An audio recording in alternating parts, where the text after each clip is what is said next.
Hello everyone, so it's Miss Maria and I'm back with the analysis of stanza 4 of this poem. Let's get down to it. So in the first stanza, we saw basically how playful the sea can be, how it can kind of play with the people's sense of, okay, is the sea really going to come in and hurt me, to a more dangerous picture of the sea in the second stanza where it destroys cement walls. And in third stanza, we get a clear idea that the people have probably a nasty experience with the sea and they know that it's capable of quite a lot of harm, and that's why they pray to their gods and they ask for protection. So in stanza 4, this is the first video of the analysis of this stanza, and I'll be looking at this section of the poem. So in stanza 4, we see the aftermath of the invasion of the sea in this situation. So let's read through it and see what has happened to the people, the women of this village, and particularly Aku in this stanza, this section. Aku stood outside where her cooking pot stood, with her two children shivering from the cold, her hands on her breasts, weeping mournfully. So, a very clear image. We have a woman standing outside and she's standing right next to her cooking pot. So, usually we don't keep our cooking pots outside. We have a clue that the cooking pot has either floated out of the house or that the house has been completely destroyed. That's why she's standing outside. She does not have a shelter. So, she and the cooking pot are homeless now. So there is a idea given through the repetition of that word stood, that the sea does not discriminate between humans and objects. It basically has no respect for anything that comes in its path. So we can see how helpless this woman is. She's standing outside, and we get an idea that she did not get the protection that she really needed. She's also standing outside with her two children, shivering from the cold. So now, when I read that, I assumed, okay, so she'd probably be having her arms around her children or carrying her children, because if it's cold, normally a mom's instinct is to keep her kids warm. That's kind of basically what our experience of what moms usually do. But she's standing with her two children. The word shivering from the cold gives us a kinesthetic image. It kind of gives us a sense of how cold it is by using that word shivering, which gives us a sense of movement. So, this idea of a mom who's protecting her children kind of is questioned when we read her hands on her breasts, weeping mournfully. So, um, she is not holding her children, but she's keeping her hands on her breasts and she is weeping to herself. So it's as if she has forgotten them because her grief is so strong. That's how I read it.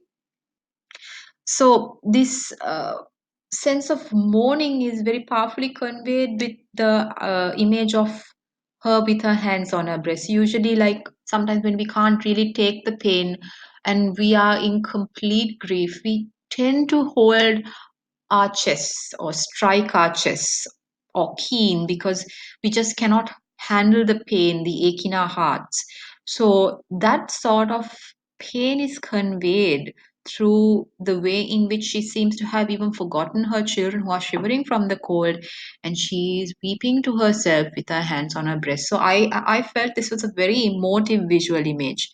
It shows you how helpless she is because she just does not know what to do anymore. Like, she has these kids, she has no house. What is she going to do with her life? So for that, just that moment, she just weeps for herself. What am I going to do? So it's, I just felt that that was like a very beautiful way of conveying how lost she feels in her pain. Um, Also, the poet conveys that pain to us, I felt, by using the present participle, because by using words like shivering, weeping, we have a sense that we are there observing the action right at this moment. So the present participles gives us a sense that it's an ongoing action, and it makes it a very it's creates us, an effect of it makes us feel sorry basically for Aku and the pain that she's going through. So let's go on. Her ancestors have neglected her. Her gods have deserted her. It was a cold Sunday morning. So I've highlighted this in another color because this is kind of her thoughts. Earlier we were talking about what she was doing. So here we have her thoughts. Her ancestors have neglected her.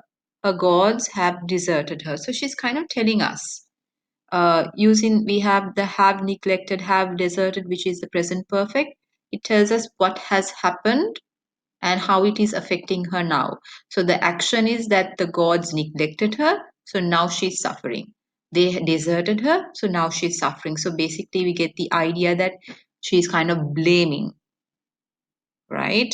Her gods, her ancestors, because they did not do what she expected them to do. She had a belief, an expectation that they would protect her, and they did not. So here she is bitter because of this. So it's kind of a lament and reveals just how she despairs in this situation. Look, you, my ancestors, I worship them because I believe that they would take care of me. I worship my gods because I believe that they would stand by me. But where are they? So she seems to kind of question her beliefs and everything that she held to be true because they did not protect her in her moment of trouble. And to add insult to injury, it was a cold Sunday morning. So uh, Ghana is a country that is there's a large percentage of Christians in this country, and usually Sunday morning is something that Christians associate with.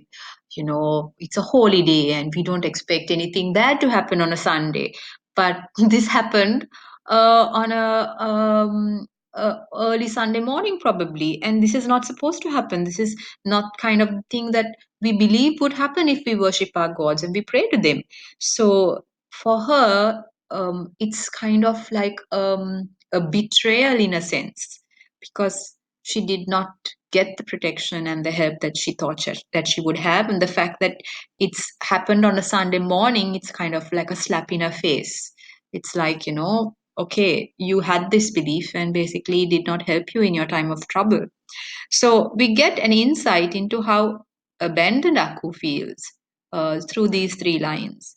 It is it is a lament, a complaint that reveals her despair. Okay, so let's stop there and let's go on to the next part of the stanza in the next video. See you then.